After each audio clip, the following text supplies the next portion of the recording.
بسم الله الرحمن الرحيم. ومن يعمل سوءا أو يظلم نفسه ثم يستغفر الله يجد الله غفورا رحيما ومن يكسب إثما فإنما يكسبه على نفسه وكان الله عليما حكيما ومن يكسب خطيئة أو إثما ثم يرم به بريئا فقد احتمل بهتانا وإثما مبينا. خلق منها زوجها وبث منهما رجالا كثيرا ونساء واتقوا الله الذي تساءلون به والأرحام إن الله كان عليكم رقيبا.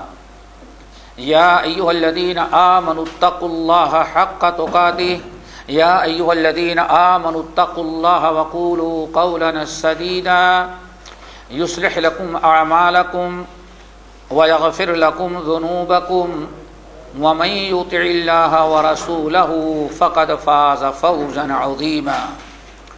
أما بعد فإن خير الحديث كتاب الله وخير الهدي هدي محمد صلى الله عليه وسلم وشر الأمور محدثاتها وكل محدثة بدعة وكل بدعة ضلالة وكل ضلالة في النار. فأعوذ بالله السميع العليم من الشيطان الرجيم. بسم الله الرحمن الرحيم. ود كثير من أهل الكتاب لو يردونكم من بعد ایمانکم کفارا حسدا من عند انفسہم. محترم سامعین، دینی بہنوں، آج جس موضوع پر گفتگو کرنا چاہتے ہیں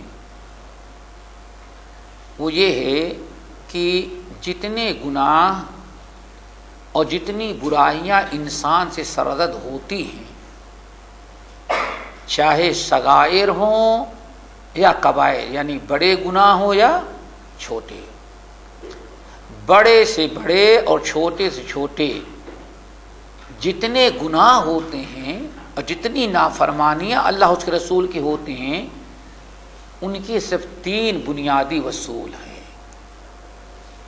وہی تین چیز اگر ہم سمجھ لیں، انہی تینوں چیزوں کو ہم ترک کر دیں تو ہم ہر قسم کے گناہوں سے بچے رہیں، محفوظ رہیں.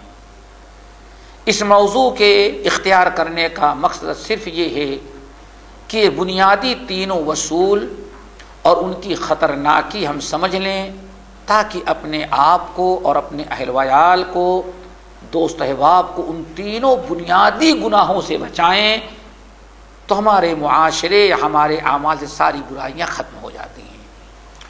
اور وہ تینوں اصول، تینوں بنیادیں کیا ہیں؟ حسد، حرص اور کبر. یہ تین ہیں. جب سے انسان، یا یوں سمجھے اللہ کی نافرمانی جب سے لوگوں نے کرنا شروع کیا، بنیاد یہی تین ہے: حسد، حرص اور کبر. حسد کا مطلب سمجھتے ہیں؟ حرص لالچ اور خواہش بلا بیجا، کبر یعنی غرور اور تکبر.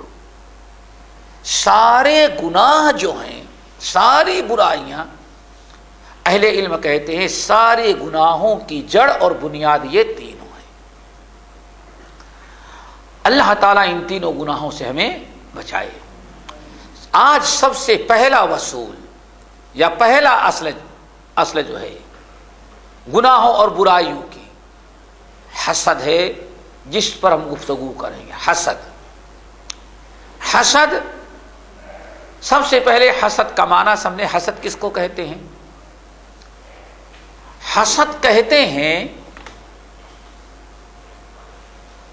کسی کو اللہ تعالیٰ نے نعمت سے نوازا ہے، آپ خواہش، تمنا، کوشش کریں کہ وہ شخص اس نعمت سے محروم ہو جائے۔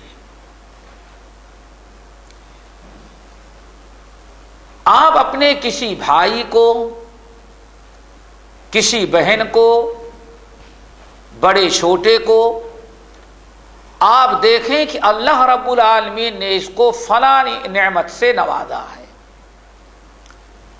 اب آپ کی خواہش، آپ کی اپنی خواہش اور آپ کی اپنی تمنا ہو اور یہ جد و جہد ہو، کوشش کہ سامنے والا اس نعمت سے محروم ہو جائے۔ اب دو شکلیں ہیں، ایک تو یہ ہے کہ آپ سوچیں کہ اس کو اللہ نے کیوں دیا ہے، وہ ہم کو مل جائے، اس کو محروم کر دے اور یہ نعمت ہم کو مل جائے، ایک شکل تو یہ ہے۔ دوسری شکل یہ ہے کہ ہم کو اللہ نے دیا، اس کو کیوں دے دیا، اس کو ختم کریں کسی بھی صورت سے، ہمارے مد مقابل کیسے آ جا رہا ہے۔ دوسری شکل یہ ہے، آپ یہ نہیں چاہ رہے کہ ہم کو مل جائے، آپ صرف حسد آپ کو یہ ہے کہ ہم کو تو اس کو کیوں مل گئی یہ نعمت۔ اب آپ اس کو اس نعمت سے محروم کرنے کے لیے اپنے قول، اپنے عمل سے کوشش کریں، بھاگ دوڑ۔ ممکن ہے کہ کبھی یہ سامنے والے کو اس چیز سے محروم کرنے کے لیے، آپ کی جو خواہش ہے کہ وہ محروم ہو جائے، اس کے لیے آپ کوئی غلط اقدام بھی اٹھا لیں، اس کو قتل کرنے کے لیے، اس کی اس چیز کو آگ لگا کر کے جلا دیں، نقصان پہنچانے کے لیے۔ یہ تیسری شکل یہ ہوتی ہے کہ اللہ نے وہ نعمت آپ کو بھی نہیں دیا ہے لیکن دوسرے کو دیا ہے، تو آپ کیا سوچتے ہیں، ہم کو نہیں ملی ہے تو اس کو کیوں مل جائے۔ آپ اس وجہ سے سوچتے ہیں کہ ہم کو نہیں ملی ہے، اس کے پاس وہ نعمت ہے، اس کو مل گئی ہے، تو جو ہم جیسے ہم محروم ہیں کسی بھی صورت سے اس کو بھی محروم کر دیا جائے۔ یہ تین شکلیں ہیں حسد کی اور نہایت مذموم۔ اچھا، ایک شکل اور ہے حسد کی، تین شکلیں تو ہو گئی ہیں، ایک بالکل الگ تھلگ ایک شکل اور ہے، وہ کیا ہے کہ اللہ رب العالمین، آپ دیکھتے ہیں کہ آپ کے کسی بھائی کو اللہ تعالیٰ نے فضل و کرم یا اپنی کسی خاص نعمت سے نوازا ہے، آپ کے دل میں شوق پیدا ہوتا ہے کہ کاش کی ہم کو مل جائے، ہم کو بھی مل جائے۔ آپ یہ نہیں تمنا کرتے کہ اس کو اللہ تعالیٰ محروم کر دے، بلکہ خواہش کیا ہوتی، اس کو اللہ نے دیا ہے تو ہم کو بھی مل جائے تو بڑی اچھی بات ہے۔ یہ بھی ایک حسد ہے۔ جیسے کہ صحیحین کی حدیث، نبی علیہ الصلوۃ والسلام فرماتے لا حسد الا فی اثنتین، حسد لا حسد الا فی اثنتین، صرف دو چیزوں میں حسد کرنا جائز ہے۔ دیکھیں آپ نے کون سا لفظ استعمال کیا، حسد کا، لا حسد الا فی اثنتین، دو چیزوں میں حسد کرنا، صرف دو چیزوں میں حسد کرنا جائز ہے۔ وہ کیا ہے؟ نمبر ایک، رجل آتاہ اللہ مالا فسلطہ علی ہلکتہ، پہلا تو وہ شخص ہے کہ اللہ تعالیٰ نے کسی کو مال دیا ہے، کسی کو دولت سے نوازا ہے، الحمدللہ مال و دولت سے مالا مال ہے، اور اللہ رب العالمین نے اس کو اپنی راہ میں خرچ کرنے کی توفیق بھی دے دیا ہے۔ اللہ نے مال دیا اور مال کے ساتھ ساتھ وہ شخص ہے، اللہ تعالیٰ کے فضل و کرم سے توفیق ملی ہے، اپنے مال کو اللہ کی راہ میں خرچ کرتا ہے، غریب، مسکین، بیوہ، حاجت مند، مساجد، مدارس، ہر دینی کام میں وہ خرچہ کرتا رہتا ہے۔ اب آپ کے دل میں شوق پیدا ہوتا ہے کہ کاش کی اللہ تعالی ہم کو بھی ایسے مال دے دیتا تو ہم بھی اللہ تعالیٰ کی راہ میں ایسے ہی خرچ کرتے. آپ یہ نہیں کہ تمنا کرتے کہ اللہ تعالیٰ اس کو محروم کر دے، نہیں. اس کی ایک قسم تو گزر چکی ہے. یہ چوتھی قسم کیا ہے؟ آپ کسی پر اللہ تعالیٰ کا فضل و کرم اور اللہ تعالیٰ کا انعام دیکھتے ہیں تو آپ یہ نہیں تمنا کرتے کہ اللہ تعالیٰ اس کو محروم کر دے، بلکہ آپ کی خواہش کیا ہوتی ہے؟ اللہ تعالیٰ نے جیسے اس کو دیا ہے اللہ تعالیٰ ہم کو دے دیتا تو ہم بھی ویسے ہی اللہ تعالیٰ کی راہ میں خرچ کر دیں. یہ پہلا انسان ہے. نمبر دو جس چیز میں حسد کرنا جائز ہے، رجل آتاہ اللہ العلم والحکمہ، یا علم. دوسرا وہ انسان ہے جس کو اللہ تعالیٰ نے علم و حکمت سے نوازا ہے، اور وہ اپنے علم کو جو اللہ نے اس کو علم و حکمت سے نوازا ہے اس کے ذریعے لوگوں میں دین کا کام کرتا ہے، لوگوں کو پڑھاتا ہے، لوگوں کو بتاتا ہے. اگر کہیں دو آدمی لڑ پڑتے ہیں تو اپنے علم کی روشنی میں لوگوں کی مصالحت کرا دیتا ہے. اب آپ کو یہ نعمت نہیں ملی ہوئی ہے، آپ محروم ہیں. جب ایک شخص کو دیکھتے ہیں کہ اللہ اس کے رسول کی بات لوگوں کو سکھلا رہا ہے، لوگوں کو بتلا رہا ہے، پڑھا رہا ہے، تقریر کر رہا ہے، نصیحت کر رہا ہے، اور اگر لوگ لڑ جاتے ہیں، کوئی جھگڑا ہو جاتا ہے لوگوں میں تو پہنچ کر کے ان کی مصالحت کروا رہا ہے، یہ دیکھ کر کے آپ کے دل میں تڑپ پیدا ہوتی ہے، شوق پیدا ہوتا ہے اور تمنا ہوتی کاش کی ہم کو بھی اللہ تعالیٰ ایسے علم دے دیتا تو میں بھی ایسے ہی دین کا کام کرتا. نے فرمایا صرف یہ دو قسم کے لوگ ہیں جن پر حسد کرنا. لیکن یہ حسد جو ہے اس کو عام طور پر غیبتہ کہا جاتا ہے. کیا کہا جاتا ہے؟ حسد کا مطلب یہاں کیا ہے؟ غیبتہ. تو یہ چار قسمیں ہیں جن میں سے پہلی تین قسمیں ناجائز ہیں، اور یہ آخری چیز جو ہے یہ ناجائز نہیں بلکہ بہت بڑی نیکی ہے. اللہ تعالیٰ یہ چیز ہمارے اندر پیدا کر دے. اب اسی لیے اس حدیث کو سنا دینا بہت ہی مناسب ہوگا جس کو امام ترمذی رحمۃ اللہ علیہ اپنی سنن میں، امام بہقی شعب الایمان میں، امام احمد بن حنبل رحمۃ اللہ علیہ نے اپنی مسند میں ابو قبشہ الانماری رضی اللہ تعالیٰ عنہ سے نقل کرتے ہیں. انما الدنیا لاربعۃ نفر، اے لوگوں یہ دنیا میں صرف چار قسم کے لوگ ہوتے ہیں. انما الدنیا لاربعۃ نفر، یہ دنیا صرف چار قسم کے لوگوں کی خاطر ہے. نمبر ایک، رجل رزقہ اللہ علما ومالا، رزقہ اللہ علما مالا وعلما. پہلا وہ انسان ہے جس کو اللہ تعالیٰ نے مال دیا ہے اور مال کے ساتھ ساتھ علم بھی دیا ہے. نور علی نور ہے، علم بھی عطا کیا اور مال بھی دیا. اللہ نے مال دیا اور علم دیا.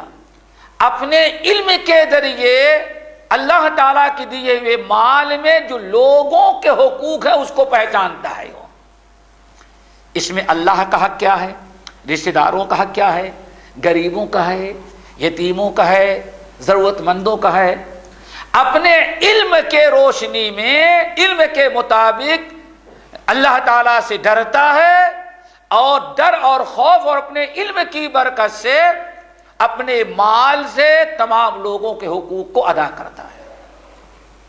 آپ نے فرمایا فہذا بافضل المنازل، یہی حشر کے میدان میں یا دنیا میں سب سے اعلیٰ درجے کا انسان ہے جس کو اللہ نے مال دیا اور علم دیا. نمبر دو، وہ انسان ہے جس کو اللہ نے صرف علم دیا ہے لیکن مال نہیں دیا ہے. صرف علم دیا ہے، مال نہیں دیا ہے. لیکن جب یہ علم والا آدمی اپنے اس مسلمان بھائی کو دیکھتا ہے پہلے کو جس کو اللہ نے مال بھی دیا ہے اور علم دیا ہے، سوچتا ہے علم میں تو دونوں ہیں، وہ علم سے اپنی خدمت کر رہا ہے، میں بھی کر لے رہا ہوں، لیکن اللہ نے اس کو مال دیا ہے، اپنے مال کے ذریعے جو لوگوں کی اللہ کے مخلوق کی خدمت کرتا ہے، میں اس سے محروم رہ جاتا ہوں۔ اللہ کاش کی اگر اللہ تعالیٰ مجھے بھی مال دے دیتا تو میں بھی اسی کی طرح اچھا عمل کرتا۔ نے فرمایا فَهُوَ بِنِيَّتِهِ فَأَجْرُهُمَا سَوَاءٌ، یہ دوسرا شخص جو ہے ایک اچھی نیت اور ارادہ تمنا رکھنے کی بنا پر اللہ تعالیٰ اس کو بھی پہلے کے درجے میں رکھ دیتے ہیں۔ ہاں؟ تو ہو گئے نمبر 3، یعنی تیسرا انسان جس کے لیے اللہ تعالیٰ نے دنیا دے رکھے، جو دنیا میں پایا جاتا ہے۔ رجل رزقہ اللہ مالا ولم یرزقہ علما،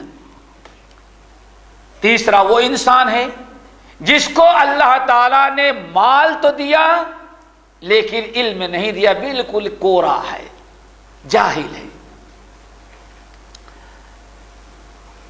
اس کو یہ پتا نہیں کہ ہاں مال مل جانے کے بعد اس میں کس کے حقوق ہیں، اور نہ تو اللہ تعالیٰ کا ڈر ہے، اس لیے اپنے مال کو اپنے مرضی کے مطابق جیسے چاہتا ہے، حلال حرام ناجائز فضول ہر جگہ اپنا مال خرچ کرتا ہے، کہ اپنے آپ کو گناہوں سے بچا نہیں پاتا، کہ اس کو علم ہی نہیں ہے، کوشش ہی نہیں کیا، اس مال کو استعمال کرنے کا طریقہ علم سے آتا، علم اس نے سیکھا ہی نہیں، اور نہ اللہ تعالیٰ کا ڈر ہے، اپنے مال کے ذریعے خود دل کھول کر کے نافرمانی کر رہا ہے۔ کیوں؟ اب تو مال اللہ نے اتنا دے دیا کہ جو نافرمانی مال کے ذریعے کر سکتا ہے مال کے ذریعے بھی کر رہا ہے۔ آپ نے فرمایا فہذا بأخبث المنازل، یہی سب سے بدترین درجے کا انسان ہے۔ اور وجہ کیا ہے؟ علم کا، مال کا تصرف، جو کہ مال میں بغیر علم کے ناجائز تصرف کر رہا ہے۔ فہذا بأخبث المنازل، سب سے بدترین درجے کا انسان ہے۔ نمبر 4، رجل لم یرزقہ مالا ولا علما، وہ ایسا انسان ہے جس کو نہ اللہ نے مال دیا ہے نہ تو علم دی، دونوں سے محروم ہے، پلے درجے کا جاہل بھی ہے اور مال سے بھی محروم ہے۔ لیکن جب دوستوں کے ساتھ بیٹھتا ہے اور اس تیسرے شخص کا جو صرف مال والا ہے، علم نہیں، جو مال کو نہ مال پا جانے کے بعد بہت سارے ناجائز حرام کاموں میں مبتلا ہے، جب اس کا ذکر چھڑتا ہے تو چوتھا آدمی کیا کہتا ہے؟ جو مال سے بھی محروم ہے اور علم سے، کہتا ہے کیا ہے؟ بس ان کے پاس ہے، اگر ہمارے پاس مال ہوتا تو ہم ان کو بھی پیچھے کر دیتے۔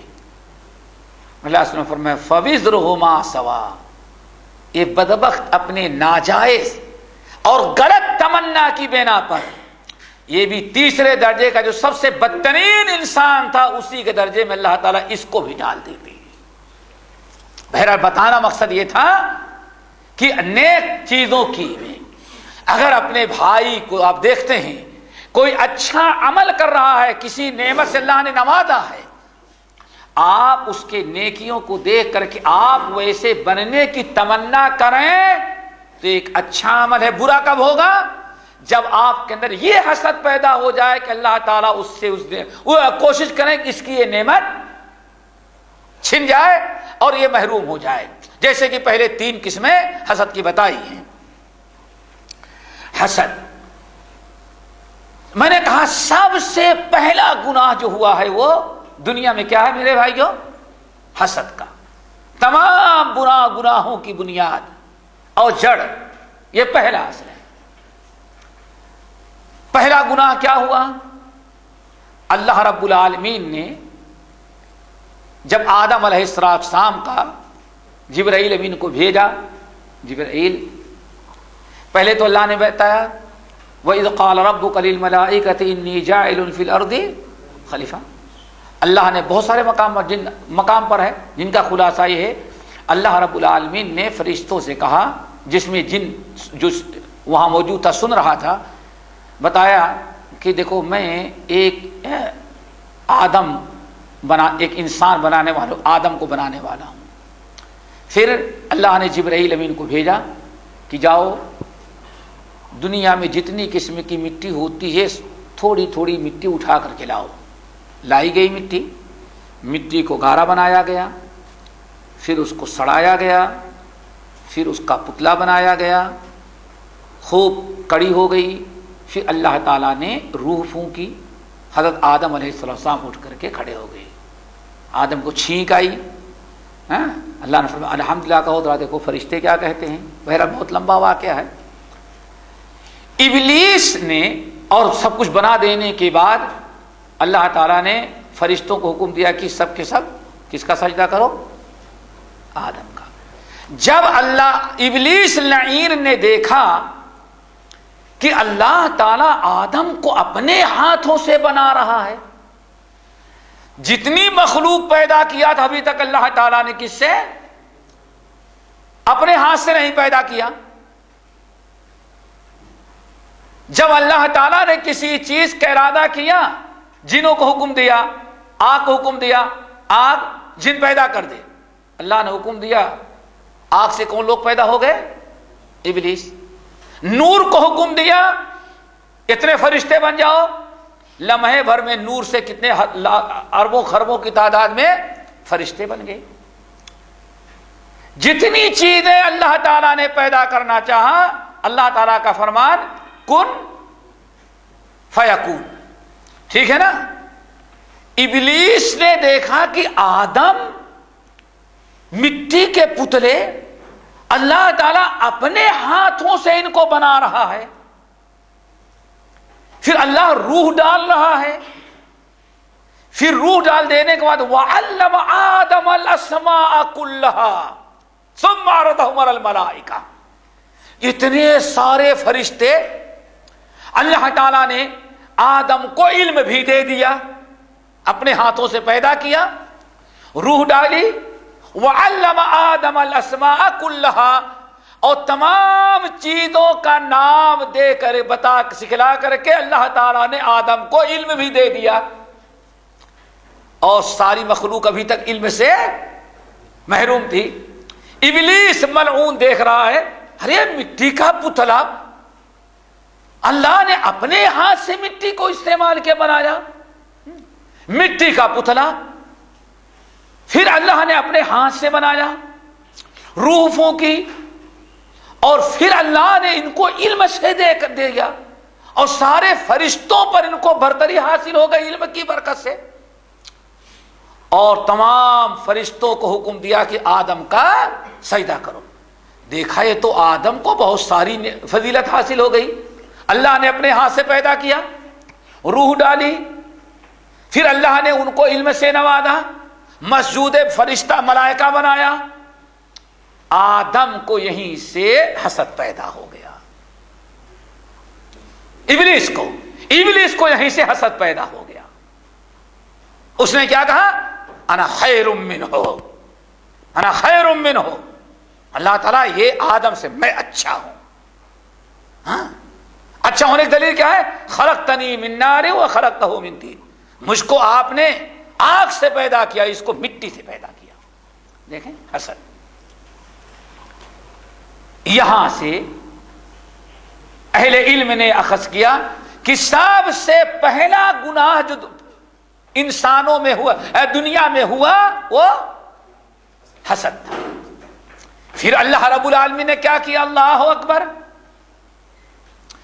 ابلیس کو کے ساتھ جو کچھ اللہ نے کیا معلوم ہے، نکال دیا. حضرت عبداللہ ابن عمر ابن الخطاب رضی اللہ تعالیٰ عنہما کہتے ہیں کہ ابلیس لعین حضرت نوح علیہ السلام سے ملا تو نوح علیہ السلام پکڑ لیا. کہاں بولو کیسے گمراہ کیے؟ کہا آ تو گیا دنیا کے اندر لیکن اللہ اکبر ابلیس کہتا ہے بات اصل یہ اسنتان بہما اہلک بنی آدم، دو برائیاں، دو چیزیں ہیں، اسنتان اہلک بہما بنی آدم، کتنے بھی نبی پیغمبر آتے رہیں، کتنی بھی آسمانی کتاب نازل ہوتی رہیں، کتنے مولانا ان کو تقریر کرنے والے آئیں، لیکن دو چیزیں ہمارے ہاتھ میں ایسی آ گئی ہیں، آدم کی انسان کی فطرت میں دو چیزیں ایسی ہیں، اسنتان بہما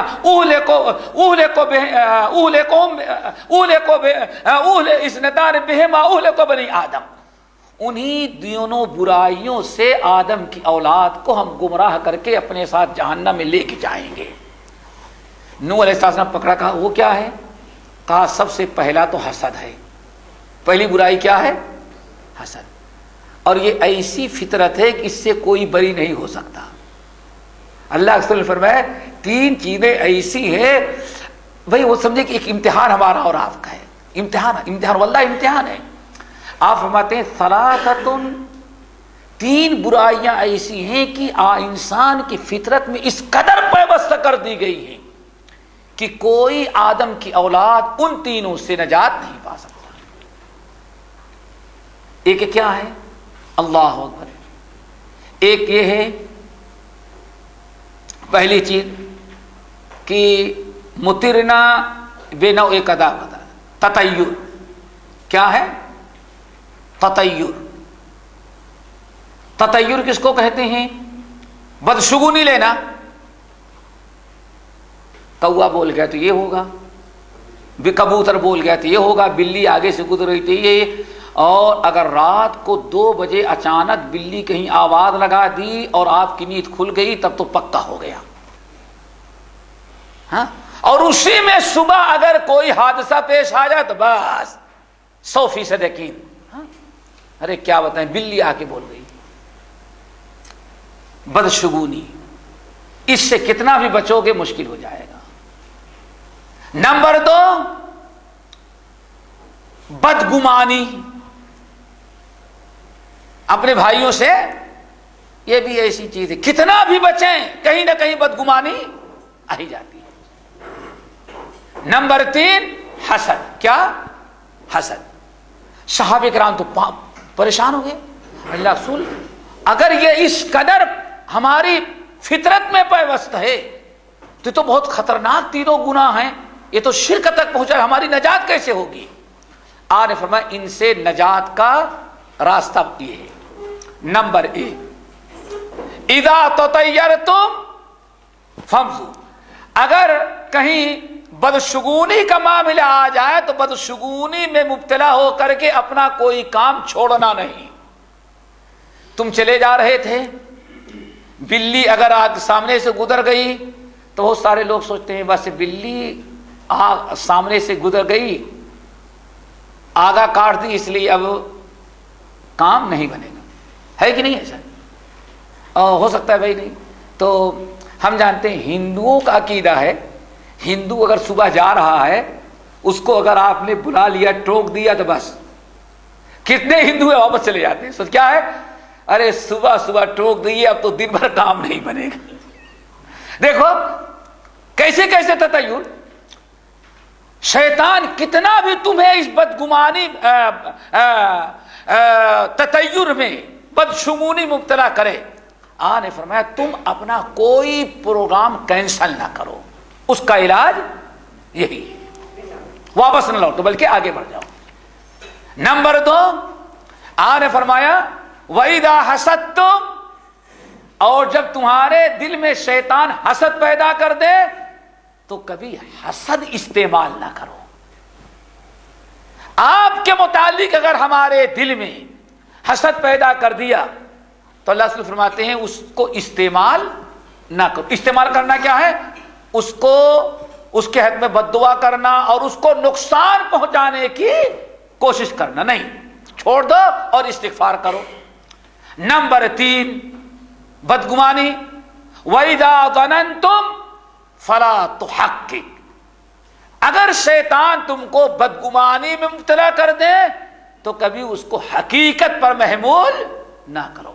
صحابہ کرام خوش ہو گئے، چلو یہ تینوں چیزوں سے ہم بچ نہیں سکتے، تو اللہ تعالیٰ نے ان سے نجات پانے کا، اللہ تعالیٰ کی پکڑ سے بچنے کا ایک راستہ بھی نکال دیا ہے کہ اگر شرکیہ عقیدہ پیدا کرنے لگے بدشگونی کا تو اس کی پرواہ نہ کرو، جو کچھ پروگرام تمہارا ہے کر گزرو، اگر بدگمانی میں مبتلا کر دے تو اس کو حقیقت پر محمول نہ کرو، اور اگر تمہارے اندر حسد پیدا ہو جائے تو حسد کو استعمال نہ کرو بلکہ اس کے حق میں اور اپنے حق میں دعائے مغفرت کرو۔ تو ابلیس نے کہا کہ نوح پہلی چیز تو کیا ہے؟ حسد۔ کہا میں سب سے زیادہ کوشش کروں گا کہ آدم کی اولاد کو حسد میں مبتلا کر دوں۔ کہتا ہے کم وقت کیوں؟ اس کی وجہ یہ ہے، اللہ اکبر کہتا ہے وَبِالْحَسَدِ لُئِنْتُ وَجُعِلْتُ شَيْطَانًا رَجِيمًا۔ ارے آدم سے حسد ہی کرنے کا تو جرم تھا جس کی بنا پر اللہ تعالیٰ نے ہم پر لعنت بھیجی اور ہم کو شیطان رجیم بنا دیا۔ تو جس چیز نے ہم کو لعین ملعون اور جو ہم کو شیطان رجیم بنایا ہے وہ ہماری کیا غلطی تھی؟ ہم نے آدم سے حسد کیا، ہم نے آدم سے حسد کیا، ہمیں جنت سے نکالا گیا۔ اب میں کوشش کروں گا کہ آدم کی اولاد کو حسد میں مبتلا کر کے سب کو شیطان بنا دوں۔ یہی ہوگا نا، آدمی میں حسد آ جائے گا شیطانی کام کرے گا۔ حضرت انہوں نے کہا اچھا دوسری چیز کیا ہے؟ کہا ہرس۔ کیا ہے؟ ہرس۔ کہا اس سے کیا کرو گے؟ کہا ارے آدم کو اللہ نے اتنی بڑی جنت دے دی تھی، لیکن اتنی بڑی جنت پا جانے کے بعد ایک درخت کی ہرس پیدا کر کے آدم سے میں نے سب کچھ کروا دیا۔ آدم کے پاس کس چیز کا، جس کو جنت مل گئی، کس چیز کی کمی ہے بھائی؟ صرف ایک درخت۔ آدم کو ہزاروں درخت نہ ملتے تو کوئی فرق نہیں پڑتا، لیکن آدم اور حوا کے دل میں ہرس پیدا ہوئی۔ ابلیس کہتا ہے دیکھا ہرس کے ذریعے ہم نے کیسے آدم کو جنت سے باہر کروا دیا۔ کہا کہ آدم کی دو اولاد کو برباد کرنے کے لیے ہمارے پاس یہ دو ہتھ کنڈے بہت ہی مضبوط ہیں، ایک حسد اور دوسرا ہرس۔ اللہ اکبر۔ پھر آپ ذرا سوچیں، ہم لوگ سوچتے ہوں گے آج تک ہم نے کسی سے حسد کیا تو ہمارا کیا بگڑ گیا؟ ارے بھائی حسد تو پتہ نہیں کیا کیا کرا دیتا، ہم کو احساس نہیں ہوتا۔ آؤ حضرت یوسف علیہ السلام کو دیکھو۔ کس کو؟ حضرت یا آدم کے بعد آدم کے بیٹوں میں ذرا دیکھو، حابیل و قابیل کو۔ صرف پورے قرآن پاک میں سورۃ المائدہ میں جو حابیل و قابیل کا واقعہ پڑھ ڈالے، کوئی جھگڑے لڑائی کی بات نہیں تھی۔ حابیل اور قابیل دونوں کو شادی کرنا ہے، دونوں کو شادی کرنا ہے۔ حابیل کے نصیب میں جو لڑکی ہے، آج کے اسلام کے مگیتر کہتے، کیا کہتے تھے کہ اور کچھ کہتے ہیں؟ انگیز؟ ہاں اللہ اکبر۔ حضرت آدم کے بیٹے حابیل کے نصیب میں جو لڑکی ہے، اللہ تعالیٰ نے اس کو زیادہ حسن و جمال سے نوازا ہے، لیکن قابیل کے نصیب میں جو تھی وہ اتنا زیادہ حسن و جمال خوبصورت نہیں جتنا حابیل کی نصیب والی تھی۔ کس چیز کی کمی تھی؟ لیکن قابیل کو حسد پیدا ہو گیا، ہاں اتنی خوبصورت اس کو کیسے ملے؟ ہمیں ملنی چاہیے۔ اب ہمیں ملنی چاہیے۔ انسان کو جو کے سینے میں جب حسد کی آگ بہت زیادہ شعلے مارنے لگتی ہے تو انسان بھول جاتا، سب کچھ کرنے کے لیے تیار ہے۔ قابیل نے بس ایک راستہ سوچا کہ اس کو ختم کر دو، حابیل کو قتل کر ڈالو، پھر حابیل ختم ہو جائے گا تو اس لڑکی سے ہم شادی کر لیں گے۔ اللہ اکبر۔ صرف ایک بیوی کے بارے میں حسد کا پیدا ہو جانا قابیل کے دل میں، حسد آ جانا، اس نے اتنا بڑا جرم کر ڈالا کہ اپنے سگے بھائی کو قتل کر ڈالا، اور اللہ کے نبی اپنے باپ آدم کا دل دکھایا۔ قتل کر ڈالنے کے بعد اپنے بھائی کی لاش کو لے کر کے گھوم رہا ہے، ٹہل رہا ہے، کہاں چھپائے؟ کوئی بات سمجھ میں نہیں آ رہی ہے۔ اللہ تعالیٰ فرماتے ہیں اس ذلیل ہونا تھا قابیل کو، اللہ تعالیٰ نے کوے کو بھیجا، فبعث اللہ غرابا یبحث فی الارض لیریہ کیف یواری سوءۃ اخیہ، ایک کوے کو بھیجا، اور بعض لوگ کہتے ہیں ایک کوے نے دوسرے کوے کو قتل کیا، تو کوا اپنے مقتول کوے کو اپنے چنگل سے گڈھا کھود کر کے اس میں دفنا رہا تھا۔ قابیل نے دیکھ لیا، کہا کاش کی، ارے ہم سے بہتر تو یہ کیا ہے، کوا ہے، دنیا ہی میں ذلیل ہو گیا، کاش کہ میں بھی کوے کے مانند ہوتا، اتنا عقل مند۔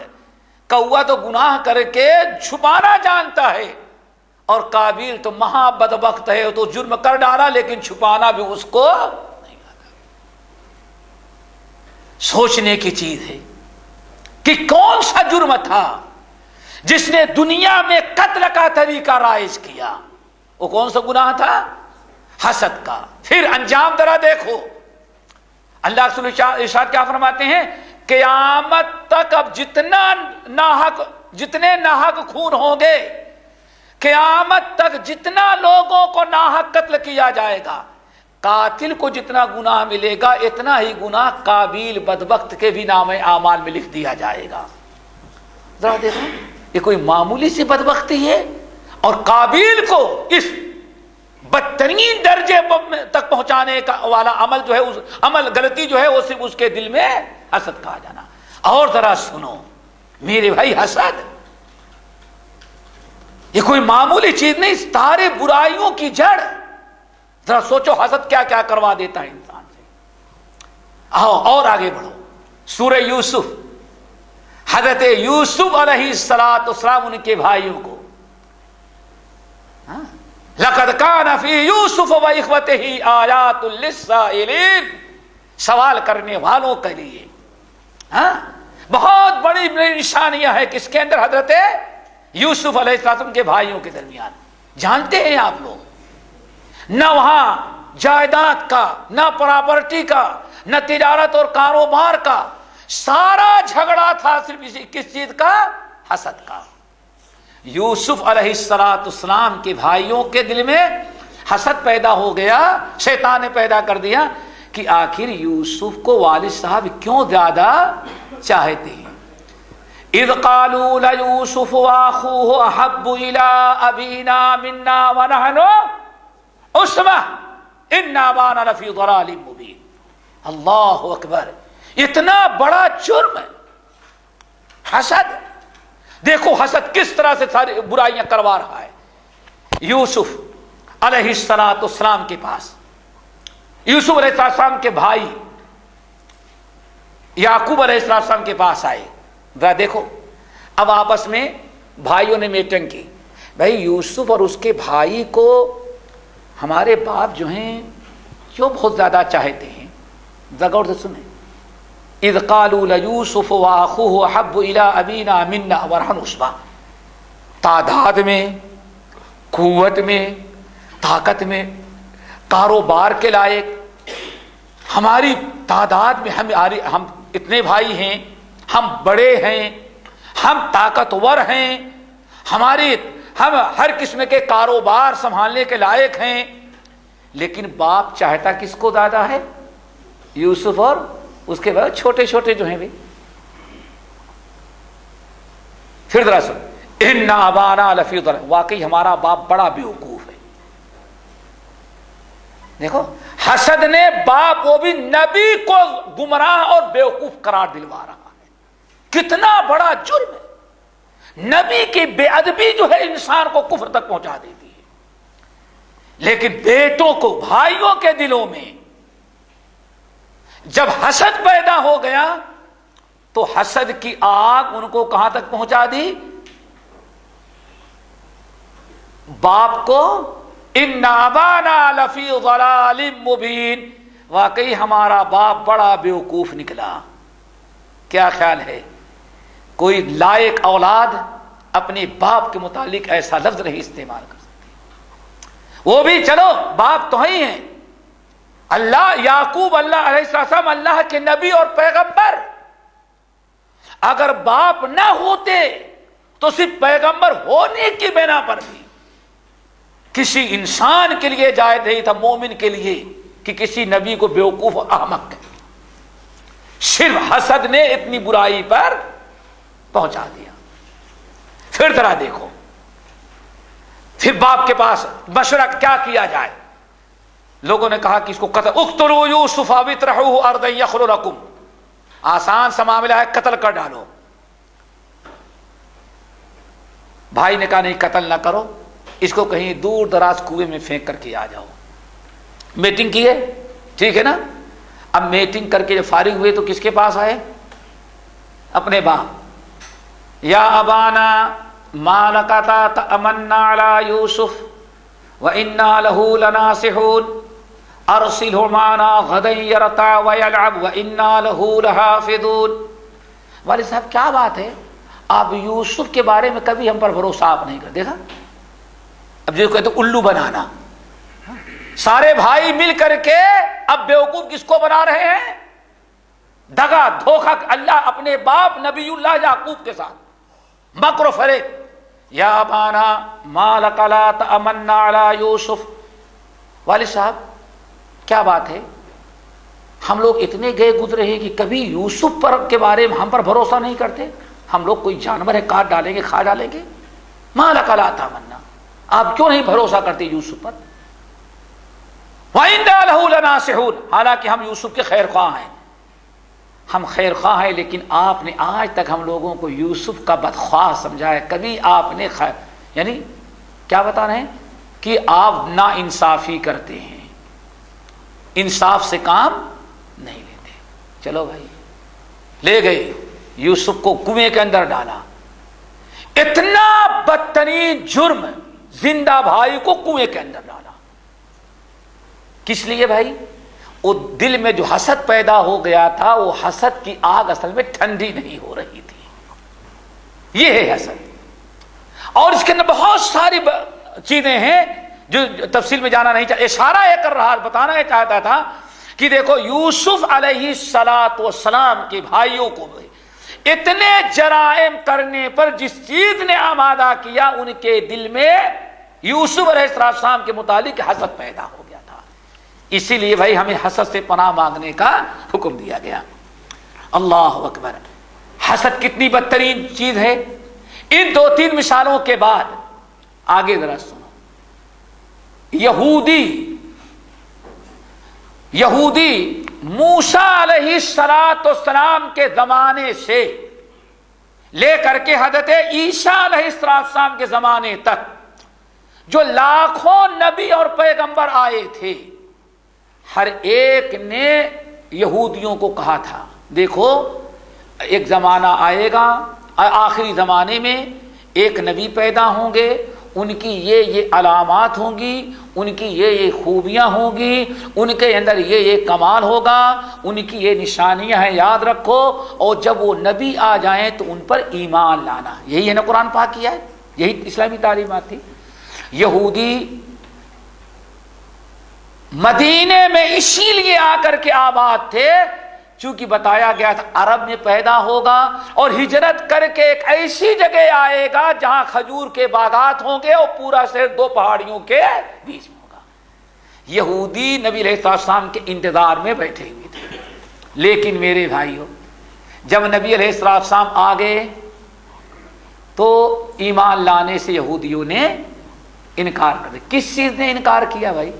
اس دیکھنے کی چیز ہے۔ اللہ نے فرمایا یعرفونہ کما یعرفون ابناءہم، یہودی جس نبی کی موسیٰ، عیسیٰ، زکریا، سلیمان، داؤد، ان ہزاروں نبیوں نے جس آخری نبی کی پیشین گوئی کی تھی اور جس پر ایمان لانے کا ان یہودیوں کو حکم دیا تھا، اور تورات اور انجیل میں جس نبی کی علامتیں نشانیاں ہیں، یہودی 100% سمجھتے ہیں کہ یہی نبی ہے. اللہ نے فرمایا یعرفونہ کما یعرفون ابناہم، یہودی نبی کو سچا نبی، آخری نبی ویسے ہی یقینی طور پر سمجھتے ہیں جیسے اپنی اولاد کے بارے میں یقین ہے کہ میری ہی اولاد ہے. اتنی بڑی چیز اور کیا ہو سکتی ہے. لیکن ایمان کیوں نہیں لائے؟ سورۃ البقرہ کے اندر اللہ تعالیٰ فرماتے ہیں وَدَّ كَثِيرٌ مِّنْ أَهْلِ الْكِتَابِ لَوْ يَرُدُّونَكُم مِّن بَعْدِ إِيمَانِكُمْ كُفَّارًا حَسَدًا مِّنْ عِندِ أَنفُسِهِمْ. یہودیوں نے جب دیکھا کہ آخری نبی تو ہیں بہت بڑے لیکن ہماری برادری میں نہیں پیدا ہوئے، یہ اسماعیل کی برادری عرب کی نسل میں پیدا ہو گئے. اتنا اونچا مقام و مرتبہ آخری نبی بنی عرب میں آئے، آخری نبی ہماری قوم میں پیدا ہونا تھا. اس لیے حسد میں آ کر کے یہودیوں نے ایمان لانے سے انکار کر. دیکھا یعنی آدمی کے دل میں پڑھا لکھا بھی ہو، حق سامنے واضح ہو جائے، حق کھل کر کے آ جائے، سینکڑوں دلیلیں بھی ہوں، لیکن آدمی کے دل میں حسد پیدا ہو جائے تو ایمان لانے سے روک دیتا. اللہ فرماتے ہیں خود تو ایمان بھی نہیں لائے بلکہ بہت سارے لوگوں کو کافر بنانے کی بھی کوشش کر رہے تھے کہ اس نبی پر کوئی ایمان نہ لا سکے. اور وجہ کیا تھی؟ حسدا من عند انفسہم. اللہ فرماتے ہیں چونکہ ان یہودیوں کے دلوں میں حسد پیدا ہو گیا. اور ذرا سنو سورۃ النساء آیت نمبر 54 اب یحسدون الناس علی ما آتاہم اللہ من فضلہ. آخر یہودی کیوں نہیں ایمان لاتے؟ صرف یہی وجہ ہے نا کہ یہودیوں کو حسد پیدا ہو گیا کہ اللہ تعالیٰ نے آخری نبی بنی اسماعیل یعنی آخری نبی کو عرب میں کیوں پیدا کر دیا، ہماری قوم میں کیوں نہیں پیدا کیا. صرف اسی حسد نے یہودیوں کو اس بات پر آج تک آمادہ کر رکھا ہے کہ نبی پر ایمان نہیں لائے. اسی لیے میرے بھائیوں حسد کے متعلق بہت ساری حدیث ہیں، صرف ایک حدیث سن لینا بہت کافی ہے ہمارے لیے. امام نسائی رحمۃ اللہ علیہ نے، امام نسائی اور اسی طرح سے امام حاکم، ابن حبان، بہقی وغیرہ نقل کرتے ہیں. ابو ہریرہ رضی اللہ تعالی عنہ فرماتے ہیں اللہ رسول نے فرمایا کہ لا یجتمعان فی النار مسلم قتل کافرا ثم سدد وقارب. ایک مسلمان جس نے میدان جنگ میں کسی کافر کو قتل کیا، کوئی مرد مومن جہاد کے لیے گیا، میدان جنگ میں مقابلے کے اندر کافر کو قتل کیا اور کافر کے قتل کر دینے کے بعد بھی وہ عمل نیک اعمال پر وہ مجاہد قائم رہا، قاربا وسددا. ایسا نہیں جہاد کے بعد نیک عمل چھوڑتے، نہیں، مرتے دم تک نیک اعمال پر قائم رہا. اللہ رسول نے ارشاد فرمایا پھر قیامت کے دن یہ مرد مومن اور مقتول کافر دونوں کبھی جہنم میں اکٹھا نہیں ہو سکتے. اشارہ کیا کیا؟ کافر تو جہنم ہی میں جائے گا نا وہ، اور یہ مجاہد جس نے کافر کو قتل کیا ہے یہ جہنم میں اس کے ساتھ نہیں جمع نہیں ہو سکتے. کیا مطلب ہے؟ کافر تو جہنم میں جانا یقینی جانا ہی جانا ہے، یعنی اس مومن کا جہنم میں جانا ناممکن ہے. کس مومن کا؟ جس نے جہاد کرتے ہوئے کافر کو قتل کیا. نمبر 2 ولا یجتمعان فی جوف مؤمن غبار فی سبیل اللہ وفیع جہنم. اللہ اکبر. آپ نے ارشاد فرمایا اور کسی مرد، کوئی ایسا مرد مومن جو اللہ تعالی کی راہ میں نکلا اور اس کے بدن پر، اس کے قدموں پر، اس کے کپڑے اور چہرے پر اگر دھول مٹی گرد و غبار آ گئے، لگ گئے، تو اتنا محبوب اللہ تعالیٰ کے ہاں وہ بندہ بن جاتا ہے کہ اب یہ جس کے بدن پر گرد و غبار ہے لگ گئے ہیں اللہ کی راہ میں، اللہ تعالیٰ اس کو اس قدر جہنم سے بچائے گا کہ اللہ تعالیٰ کے راستے کے گرد و غبار اور جہنم کی آنچ اور دھواں کبھی ایک شخص پر اکٹھا نہیں ہو سکتے. یعنی اللہ تعالیٰ اس کو حشر کے میدان سے سیدھے جنت میں داخل کر دے گا، جہنم کے قریب اس کو جانے کی ضرورت نہیں پڑے گی. اللہ اکبر. نمبر 3 جو بھی بتلانا چاہتا تھا، وَلَا يَجْتَمِعَانِ فِي قَلْبِ عَبْدٍ الایمان والحسد. اللہ اکبر. سن لو، آپ نے ارشاد فرمایا اور کسی ایک مومن، ایک انسان جس کے دل میں ایمان ہو، کبھی ایک انسان کے دل میں ایمان اور حسد جیسی برائی دونوں کبھی اکٹھا نہیں ہو سکتی. یعنی جس کے دل میں ایمان ہے اس کے دل میں حسد نہیں ہونا چاہیے، اور جس کے دل میں حسد ہے سمجھو کہ اس کے دل میں ایمان نہیں. ایمان ذرا سوچیں، اس حدیث میں ایمان اور حسد، اللہ اکبر، ایمان اور کفر نہیں، ایمان اور شرک نہیں، ایمان اور نفاق نہیں. اس حدیث میں ایمان کا مد کے مد مقابل اللہ کے رسول نے کس کو بیان کیا ہے؟ حسد کو. ایمان اور حسد کبھی ایک مومن کے دل میں اکٹھا نہیں ہو سکتے.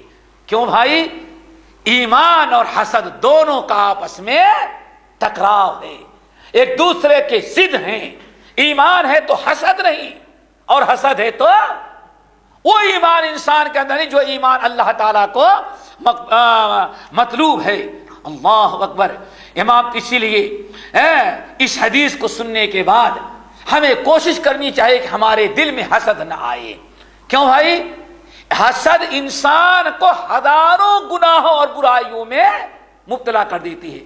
ذرا دیکھو، اگر حسد پیدا ہوگا تو بیٹے نبی کو بھی کیا کہہ رہے ہیں، باپ کو کیا کہہ رہے ہیں کہ بیوقوف ہے. اللہ اکبر. نبی کو کیا کہہ رہے ہیں، اور نبی کو بھی الو بنا رہے ہیں. سارا معاملہ کیا ہے؟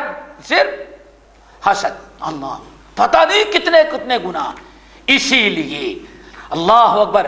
حضرت حمزہ بن ثعلبہ رضی اللہ تعالیٰ عنہ کہتے ہیں، امام طبرانی رحمت اللہ علیہ اس حدیث کو نقل کرتے ہیں، اللہ رسول نے ارشاد فرمایا لا یزال الناس بخیر ما لم یتحاسدوا. لا یزال الناس بخیر ما لم یتحاسدوا. میری امت کے لوگ اسی وقت تک بھلائی میں رہیں گے، خیر میں رہیں گے، عروج اور ترقی کی راہ پر رہیں گے، اسی وقت تک نیک اعمال کرتے رہیں گے، اور اسی وقت آپس میں الفت و محبت کے ساتھ رہیں گے، ما لم یتحاسدوا، جب تک کہ حسد دل میں نہ پیدا ہو جائے.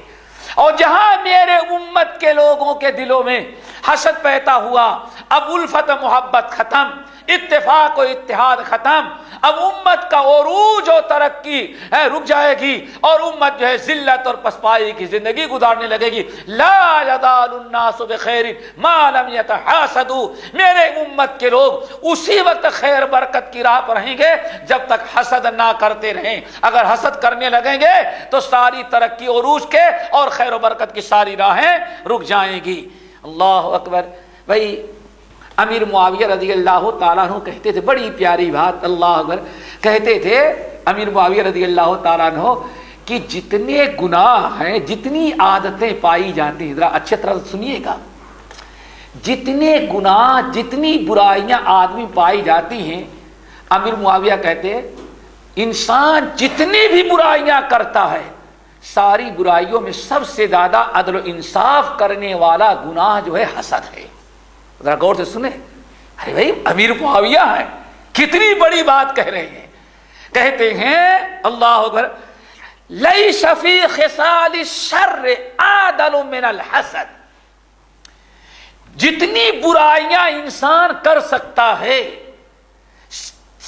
ساری برائیوں میں حسد سے زیادہ عدل و انصاف کرنے والی برائی اور گناہ کوئی دوسرا نہیں ہے. سوچتے ہوں گے آپ لوگوں کیسے؟ امیر معاویہ پھر اس کی تفسیر کہتے ہیں، انسان جب حسد کرتا ہے تو حسد اتنا انصاف والا مرد ہے کہ حسد کرنے والے کو حسد پہلے نقصان پہنچاتا ہے، اور جس سے حسد کرتا ہے اس کو بعد میں نقصان پہنچاتا ہے. نہیں بات سمجھ میں آئی؟ آپ کے دل میں اگر حسد پیدا ہو گیا کہ بھائی کو نقصان پہنچانا ہے تو حسد پہلے آپ کو نقصان پہنچائے گا اور جس سے حسد کرتے اس کو بعد میں نقصان پہنچائے گا. وہ کیسے؟ آپ کی حسد نے آپ کے ایمان کو تو ختم کر دیا. ابھی آپ نے سنا اللہ رسول کیا فرماتے ہیں؟ حسد اور ایمان دونوں ایک دل میں اکٹھا نہیں. تو وہاں اس کو نقصان کے لیے سوچ رہے ہیں لیکن حسد نے آپ کو نقصان پہنچا دیا. اس سے زیادہ عدل و انصاف کرنے والا برا عمل کون ہوگا کہ برے کو پہلے نقصان پہنچائے دوسرے کو بعد میں نقصان. اس لیے کہتے ہیں لیس فی خصال الشر اعدل من الحسد. پھر اب آپ کی نیند تو حرام ہو گئی, سکون ختم ہو گیا, کیوں دیکھا نہیں جا رہا ہے کہ بھائی کیسے آگے بڑھ گیا. وہ تو بیچارہ سو رہا ہے, جب نقصان پہنچائیں گے تب اس کا بگڑے گا. نیند اس حسد نے آپ کی پہلے خراب کر دی, نیکیاں آپ کی ختم کر دیا. اسی لیے امیر معاویہ رضی اللہ تعالیٰ عنہ کہتے تھے بڑی پیاری بات ہے, انسان محسود کو نقصان جس پر حسد کیا جا رہا ہے اس کو بعد میں پہنچاتا ہے, اور حسد کرنے والا جس کے دل میں حسد ہے حاسد کو حسد پہلے نقصان پہنچا دیتا ہے, اس کو برباد کرتا ہے, اس کو تو بعد میں پتہ نہیں برباد ہوگا یا برباد بھی نہیں ہوگا, لیکن یہ تو برباد ہوگا جس نے اپنے دل میں حسد پیدا کیا. اللہ تعالیٰ سب کو حسد جیسی بیماری سے محفوظ رکھے. خوب کثرت سے دعا پڑھا کرے ومن شر حاسد اذا حسد. باقی انشاءاللہ اگلے ہفتے اقول قولی ھذا واستغفر اللہ من کل ذنب واتوب الیہ. سبحانک اللہم وبحمدک اشہد ان لا الہ الا انت استغفرک واتوب الیک.